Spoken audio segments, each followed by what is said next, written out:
seja bem-vindo! Hoje é sexta-feira, dia 19 de agosto de 2022. Você acompanha agora as notícias da região e do mundo. Confira na edição de hoje. Secretaria da Saúde confirma transmissão comunitária da varíola do macaco. Jovem alistados em 2022. Vamos conhecer um pouco mais sobre os tipos de alimentos. Energia em 2022. Taxas de importação. E ainda, as vendas dos shoppings cresceram. Essas notícias você acompanha agora no Informe Região.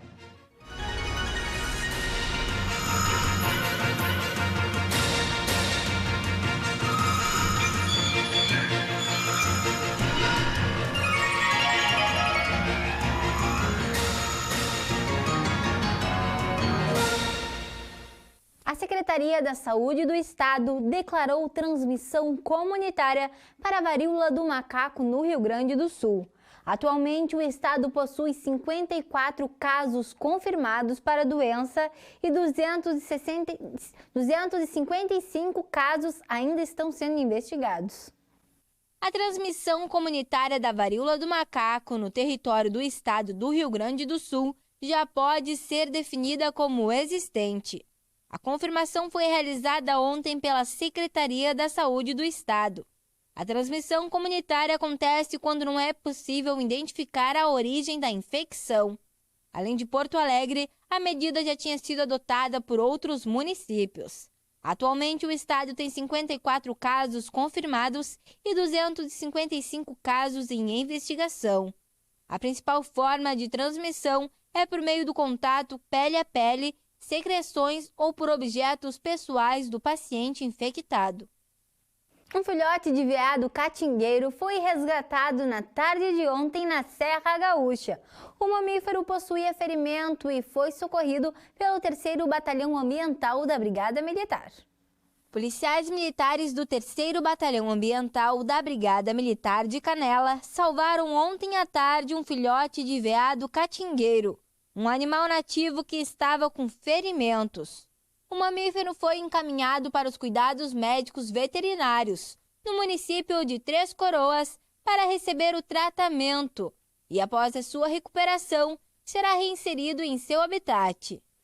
E agora um recado para os jovens de São José do Norte que se alistaram neste ano para o serviço militar obrigatório. Acontece na próxima semana a apresentação obrigatória na Escola Marquês de Souza. A Marinha do Brasil e o Exército Brasileiro estarão realizando a recepção.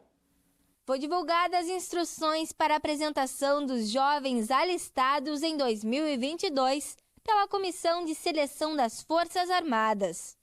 Os jovens alistados neste ano para o serviço militar inicial obrigatório serão recepcionados pela Marinha do Brasil e o Exército Brasileiro em São José do Norte nos dias 23 e 24 de agosto, na Escola Estadual de Ensino Fundamental Marques de Souza, localizada na Rua Marechal Floriano, número 191, no centro. No período da manhã das 7 à tarde no horário das 13 horas. Para confirmar o dia e o horário da sua apresentação, é necessário entrar no site do alistamento, alistamento.eb.mil.br. Lembrando que é obrigatório o porte de documento oficial com foto para identificação. Você já encontrou alimentos considerados fitness e diets nas prateleiras dos supermercados?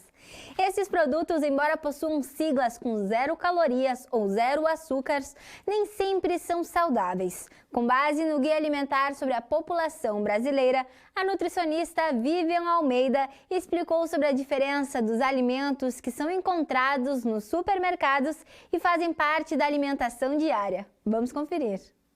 Você conhece as principais diferenças, vantagens e desvantagens dos alimentos in natura, minimamente processados, processados e ultraprocessados? Baseado no Guia Alimentar para a População Brasileira, a nutricionista Vivian Almeida explicou tudo sobre o assunto. A gente tem os alimentos in natura ou minimamente processados. Aí nós temos a categoria das gorduras, óleos, açúcares e sal. Depois nós temos os alimentos processados e os ultraprocessados. A base da nossa alimentação deve ser os alimentos in natura ou minimamente processados, que são aqueles que vieram da natureza, como frutas, legumes, verduras. A gente tem os ovos também, a gente tem as carnes, que eu acabei não colocando aqui. Essa deveria ser a base da nossa alimentação, tá? Porém, a gente precisa cozinhar esses alimentos. Então, para cozinhar, nós precisamos de sabor, precisamos colocar um pouquinho de gordura, um pouquinho de sal, um pouquinho de açúcar na preparação. Não tem problema nenhum, desde que seja em pequena quantidade, porque eles também aumentam muito a quantidade calórica da preparação. Tá? Depois nós temos os alimentos processados, que são aqueles alimentos que passaram por algum grau de processamento. Por exemplo, uma conserva que teve adição de sal, que teve adição de açúcar, mas ele ainda tem os alimentos in natura como base. Ela explicou ainda que os alimentos processados são fabricados a partir do alimento natural, mas com a adição de sal ou açúcar. Os processados, Bruna, também a gente poderia estar fazendo eles em casa, como o próprio pão, né, que também é mal visto como macarrão, mas ele adicionado de água, sal e fermento não teria grandes problemas. E ele, inclusive, é recomendado pelo Guia Alimentar da População Brasileira. Na verdade, essa classificação está no nosso guia, né? E ele é um guia mundialmente reconhecido. Ele é um dos melhores do mundo. Então, a gente seguindo essa classificação, a gente garante que a nossa alimentação vai estar minimamente saudável também. Então, os alimentos processados, eles fazendo parte da nossa alimentação em pequena quantidade e sendo complemento dos alimentos in natura, não temos problema. Os alimentos ultraprocessados são definidos como formulações industriais de substâncias alimentares, como bolachas recheadas e todos os pratos prontos para consumo que imitam as refeições, como o miojo e os nuggets. A nutricionista Vivian ressaltou os riscos dessa alimentação. Além de todos esses impactos negativos que a gente tem na questão social e ambiental, para a nossa saúde, como eles são alimentos hiperpalatáveis, né? Eles acabam estimulando um consumo muito maior, em quantidades muito maiores do que a gente deveria.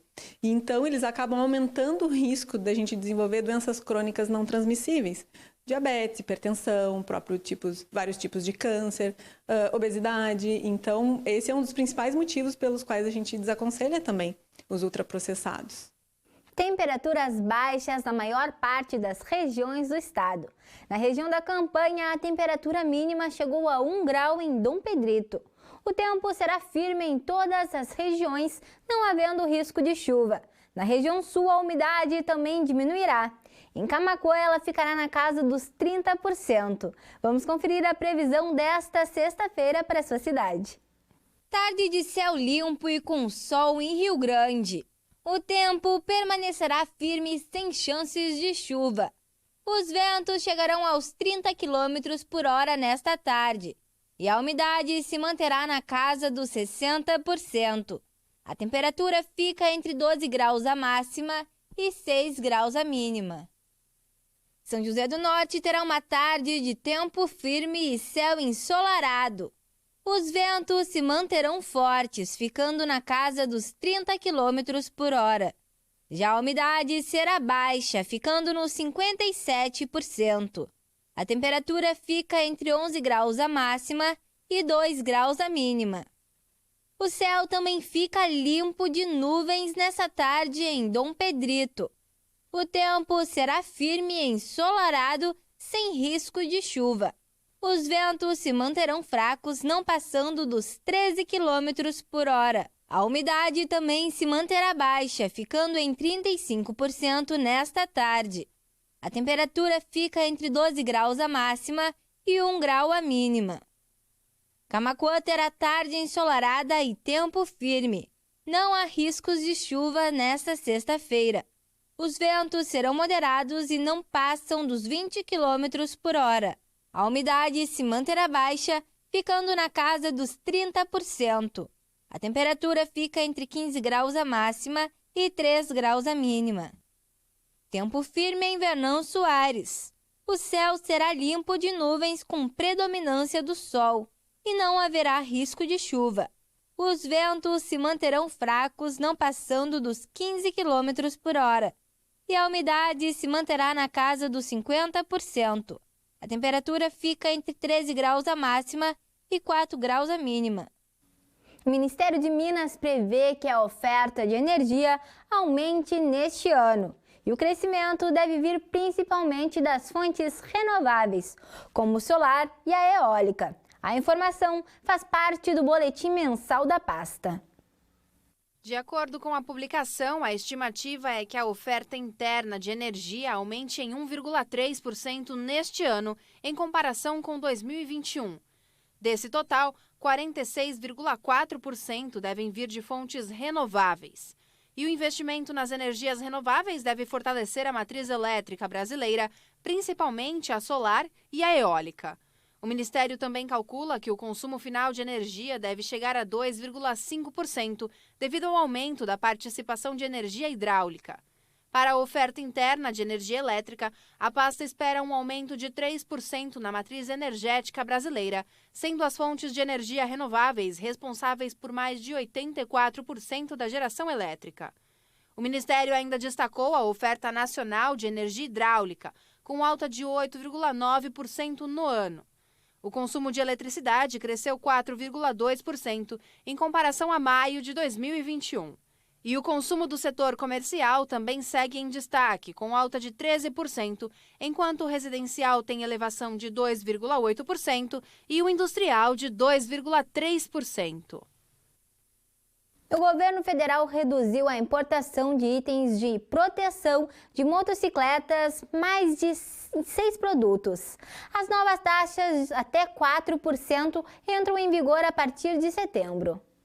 O Ministério da Economia anunciou a redução dos impostos de importação de 7 itens para o Brasil. A decisão é resultado da reunião realizada pela Câmara de Comércio Exterior. Entre os produtos na pauta de importação estão airbags para proteção de motociclistas, proteínas do soro do leite e complementos alimentares. Estes itens vão ser incluídos na LETEC, a lista de exceções à tarifa externa comum do Mercosul. Com essa inclusão, as tarifas de importação dos itens, que variam de 11,2% a 35%, de complementos alimentares, concentrados de proteínas e substâncias proteicas texturizadas, além de coletes e jaquetas impermeáveis para proteção de motociclistas, vão ter a alíquota zerada ou reduzidas a 4% a partir do próximo dia 1º de setembro. E agora falando sobre o comércio, as vendas nos shoppings cresceram no segundo trimestre deste ano. Os dados são da Associação Brasileira da categoria. O levantamento indicou que o setor de comércio em shopping center registrou um aumento de 38,2% nas vendas entre abril, maio e junho deste ano, em comparação com o mesmo período de 2021. Os brasileiros gastaram, em média, R$ 126 em produtos e serviços nos shoppings no segundo trimestre deste ano. O aumento nas vendas foi impulsionado pela retomada do público, que estava mais restrita por conta da pandemia. Foi registrado um aumento no fluxo de pessoas de 58,7% no segundo trimestre de 2022, em relação ao mesmo intervalo de 2021. A Associação Brasileira de Shopping Centers avalia que os bons resultados do ano são a confirmação de que o segmento não está apenas se recuperando dos danos sofridos nos últimos 2 anos, mas entrando em uma rota de avanço sustentável. A expectativa é de que o aumento nas vendas no setor vai ser gradual e contínuo no segundo semestre do ano, alavancado ainda por datas comemorativas, como o Dia das Crianças, a Black Friday e as festas de fim de ano. E com essas informações, encerramos o Informe Região desta sexta-feira. Para você continuar com a gente, siga as nossas redes sociais. No Instagram e no Facebook você pode procurar por TV Farol RS. Se inscreva também no nosso canal no YouTube. Você encontra o nosso jornal completo lá, todos os programas do Sala de Entrevista e ainda a Agenda dos Pastores. Obrigada pela companhia, uma boa tarde e até amanhã.